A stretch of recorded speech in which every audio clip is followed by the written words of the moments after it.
Hello students, मैं doctor Seema Chaudhary. Hope you all are fine. आज के सेशन में हम मध्यकालीन भारतीय इतिहास के साहित्यिक स्रोतों के अंतर्गत मध्यकालीन भारतीय इतिहास 1526 ईस्वी तक, तो इसके साहित्यिक स्रोतों के अंतर्गत विदेशी यात्रियों के ऐतिहासिक वृत्तांत को और उसके बाद इसी सेशन में स्वदेशी साहित्य को डिस्कस करेंगे।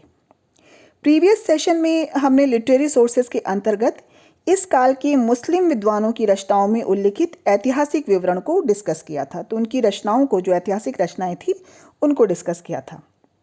तो आज का सेशन हम स्टार्ट करते हैं और सबसे पहले हम इस काल की विदेशी यात्रियों के ऐतिहासिक विवरण को डिस्कस करते हैं। स्टूडेंट्स, इस पीरियड में जो फॉरेन ट्रैवलर्स भारत आए थे, उनमें से ज़्यादातर दक्षिण भारत में आए थे।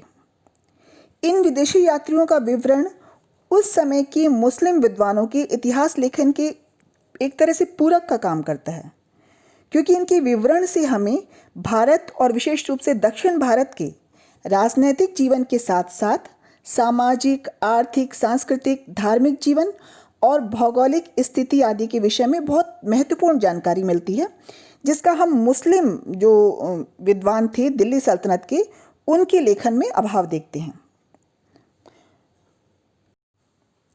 इन विदेशी यात्रियों में क्रोनोलॉजिकल ऑर्डर में जो पहला जो नाम है कालक्रम के अनुसार, वो है चाऊ जू कुआ। ये एक चीनी यात्री और व्यापारी था और इसकी पुस्तक का नाम है चू फान ची। इस पुस्तक से इस काल में दक्षिण भारत में चोल और चीन के वाणिज्यिक संबंधों के विषय में जानकारी मिलती है। जो दूसरा जो यात्री है भारत की यात्रा करने वाला, वो है मार्को पोलो।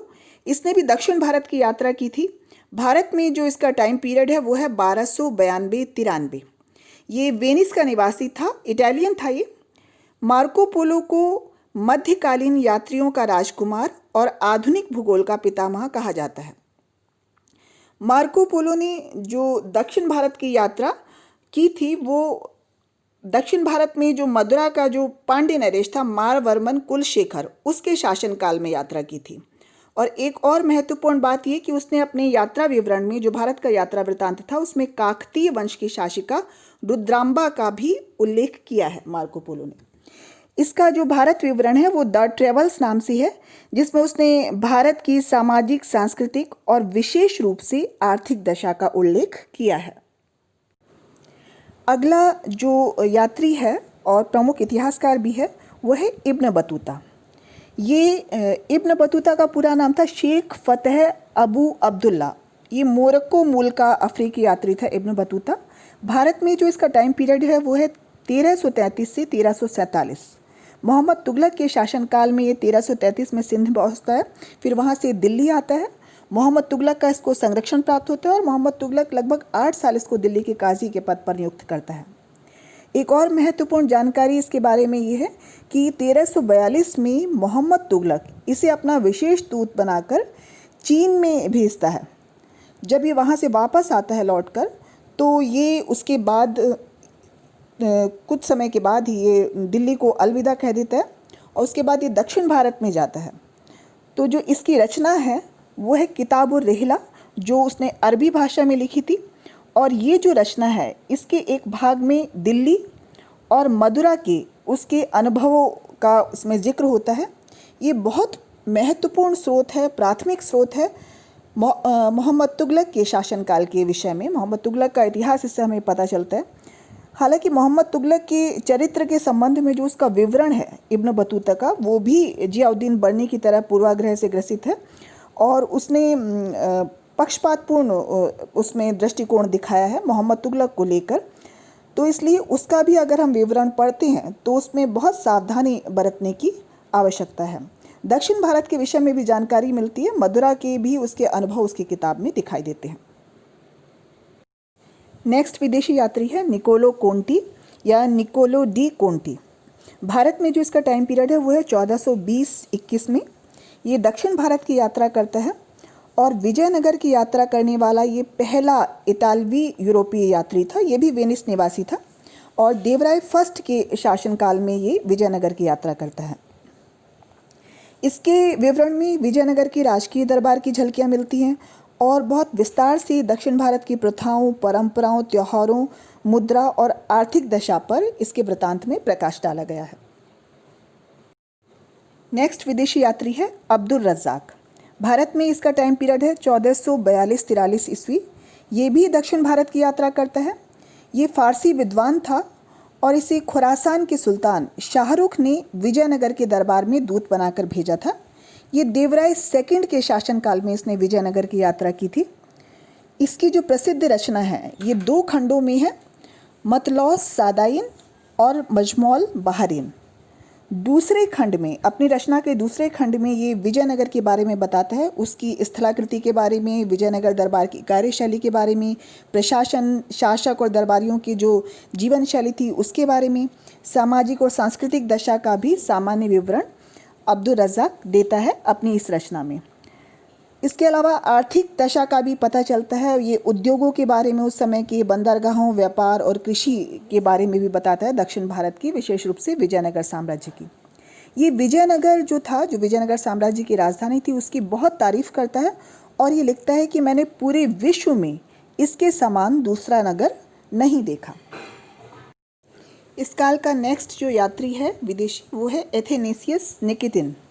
भारत में जो इसका काल है वो है 1470 से 1474 ईस्वी तक। ये रूसी घोड़ों का व्यापारी था और ये बहमनी राज्य की इसने यात्रा की थी, बहमनी साम्राज्य की, जो दक्षिण भारत में था, मोहम्मद थर्ड के शासनकाल में। इसके विवरण में बहमनी शासन, मोहम्मद थर्ड के अधीन जो बहमनी शासन था, तो उसमें राजदरबार, सेना और वहाँ की जनता की दशा का विवरण मिलता है। उसके बाद है डुआर्टे बारबोसा या दुआर्टे बारबोसा। इसका जो भारत में जो टाइम पीरियड है, जितने वक्त ये भारत में रहता है, वो है 1500 से 1516 ईस्वी। तो इस अवधि में ये कोचीन में एक पुर्तगाली अधिकारी था। बाद में ये पुर्तगाली गवर्नर अल्बुकर्क के दुभाषीय के रूप में इसने काम किया था, डुआर्टे बारबोसा ने, और इसकी पुस्तक है the book of Duarte Barbosa. इसने कृष्णदेवराय के शासन में विजयनगर की यात्रा की और बारबोसा ने गुजरात की भी यात्रा की। उसने गुजरात में जो उस समय शासक था महमूद बेगड़ा, तो उसके बारे में उसने उसका विवरण दिया, उसके खान पान के बारे में कि वो कितना ज़्यादा खाता था, उसकी वीरता के बारे में भी बताया है और गुजरात के बारे में भी पता चलता है। तो विजयनगर की और दक्षिण भारत के बारे में तो पता ही चलता है उसके वृत्तांत से, लेकिन गुजरात के बारे में भी वो इस जानकारी देता है, इस दौर के गुजरात के बारे में और महमूद बेगड़ा के बारे में। इसने अपनी यात्रा वृत्तांत में विजयनगर के इतिहास के साथ दक्षिण भारत के आर्थिक इतिहास का भी जिक्र किया है। ये कृष्णदेवराय की बहुत ज़्यादा प्रशंसा करता है और जब ये सामाजिक दशा का जिक्र करता है तो ये दक्षिण भारत में सती प्रथा का भी उल्लेख करता है, डुआर्टे बारबोसा। उसके बाद जो यात्री है वो है बार्थेमा। भारत में जो इसका पीरियड है वो है 1502 से 1508 ईस्वी। ये एक वीर सिपाही था और एक महान पुर्तगाली यात्री था। इसके विवरण में विजयनगर साम्राज्य की जानकारी मिलती है। फिर है डोमिंगो पायस या डोमिंगो पेज। इसकी पुस्तक है द स्टोरी ऑफ डोमिंगोस। ये भी पुर्तगाली यात्री था और इसने कृष्णदेवराय के काल में विजयनगर की यात्रा की थी। ये कृष्णदेवराय के शासन और विजयनगर की राजधानी का आंखों देखा हाल अपने विवरण में लिखता है, तो वो ऑथेंटिक वर्णन उसका दिखाई देता है, विवरण कृष्णदेवराय के शासन का और उसके दरबार का। और ये भी बहुत ज़्यादा तारीफ़ करता है विजयनगर की, जो विजयनगर साम्राज्य की राजधानी थी, और इसे विश्व का सर्वोत्तम नगर ये अपनी रचना में बताता है। ये उस समय की सामाजिक दशा के बारे में भी बताता है दक्षिण भारत के अपने विवरण में, और बलि प्रथा, सती प्रथा, देवदासी प्रथा, पशु यज्ञ, इन सब का भी वो। इसके बाद हम बात करते हैं स्वदेशी साहित्य की। स्वदेशी साहित्य का मतलब है जो भारत की ही भाषाओं में लिखा गया और यहीं के लोगों ने जिसको लिखा। तो सबसे पहले हम हिंदी साहित्य की बात करते हैं। हिंदी जिस रूप में उस काल में थी, तो इसमें रासो ग्रंथों की बात करते हैं। रासो ग्रंथ जो राजस्थानी जो हिंदी है उसमें लिखे हुए ग्रंथ हैं और ये मुख्य रूप से राजपूतों के बारे में बताते हैं। राजपूत शासकों का इसमें जिक्र, उनकी वीरता का जिक्र इनमें किया गया है। काव्य शैली में लिखी गई ये रचनाएं हैं। तो राजनैतिक इतिहास के बारे में इस साहित्य से ज़रूर हमें काफ़ी ज़्यादा मदद मिलती है, उस काल के, विशेष रूप से राजपूतों की। ये रासो ग्रंथ मुख्य रूप से पूर्व मध्यकाल में ज़्यादातर लिखे गए, लेकिन उसके बाद ये सल्तनत काल और मुग़ल काल में भी कुछ रासो ग्रंथ लिखे गए। तो इसमें है पृथ्वीराज रासो, जो सबसे प्रमुख और लोकप्रिय जो रासो ग्रंथ है। इसका जो रचनाकार है इस कृति का वो है चंद्रवरदाई, और ये पृथ्वीराज चौहान थर्ड का राजकवि माना जाता है। उसके बाद है हमीर रासो, ये राजस्थानी अहिरवाटी बोली में ये ग्रंथ लिखा गया है।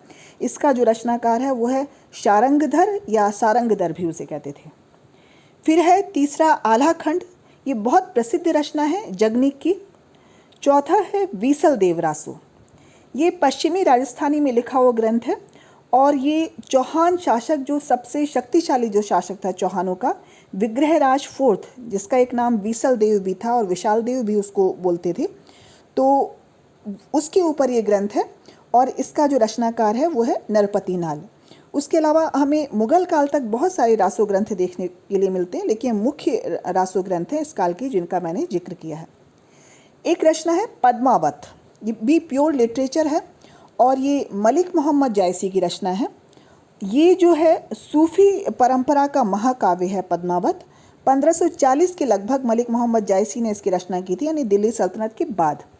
और इसमें अलाउद्दीन खिलजी के, हालांकि जैसे मैंने बताया कि ये सूफ़ी परंपरा का है और सिंबॉलिक है, प्रतीकात्मक रूप से है, लेकिन हमें अलाउद्दीन खिलजी, चित्तौड़ का जो शासक राणा रतन सिंह और उसकी जो पत्नी है पद्मावती, उसी के ही नाम पर पद्मावत इसका नाम है, तो उनके बारे में हमें पता चलता है।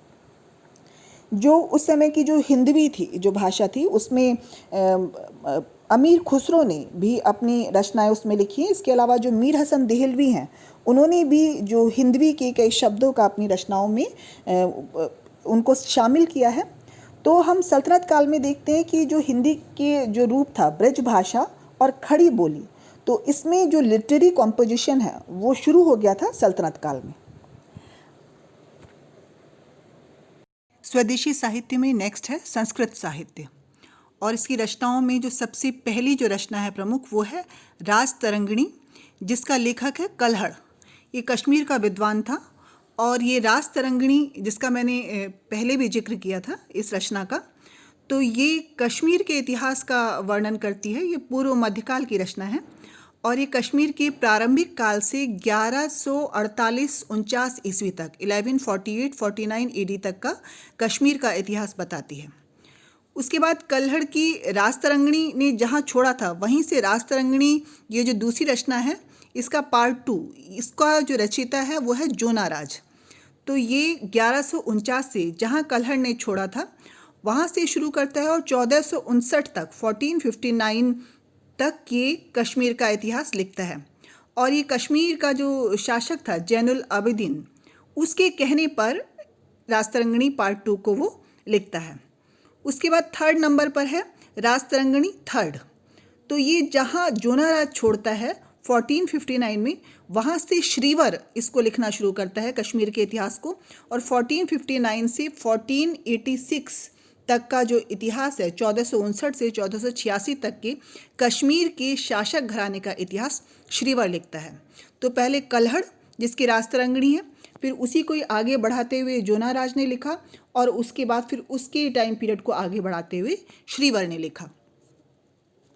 इसके बाद जो रचनाएं हैं संस्कृत में, उसमें है ब्रह्मसूत्र, ये रामानुज की रचना है और ये दर्शन पर रचना है। उसके बाद है कर्म मीमांसा, इसका जो रचनाकार है वो है पार्थ सारथी। फिर है हमीर काव्य, संस्कृत की रचना है और इसका जो रचनाकार है वो है जयचंद्र। ये राजपूत काल के इतिहास पर की जानकारी देता है हमीर काव्य। ये रचना है जामवंती, नेक्स्ट जामवती कल्याण। जामवती कल्याण जो है वो कृष्णदेव राय की रचना है, और ये दक्षिण के विजयनगर साम्राज्य का सबसे प्रसिद्ध शासक था, तो उसने संस्कृत में ये रचना लिखी थी। नेक्स्ट है पृथ्वीराज विजय। पृथ्वीराज विजय भी बहुत प्रसिद्ध रचना है। ये जयानक की रचना है। जयानक पृथ्वीराज चौहान थर्ड का ये उसका दरबार में ये था, और उसने उसे संरक्षण प्रदान किया था। पृथ्वीराज चौहान ने जयानक को, कश्मीर से संबंधित था जयानक, और उसने ये पृथ्वीराज विजय लिखी। पृथ्वीराज चौहान थर्ड को समर्पित थी 1191 से 93 के बीच में। इसके अलावा उस काल की भक्ति आंदोलन के संतों का साहित्य और सूफी विचारधारा का जो साहित्य है, उससे भी तत्कालीन भारत की सामाजिक और धार्मिक दशा के विषय में पता चलता है। अब नेक्स्ट वीडियो जो इस टॉपिक का पार्ट 3 है, उसमें मैं पुरातात्विक स्रोतों को डिस्कस करूँगी।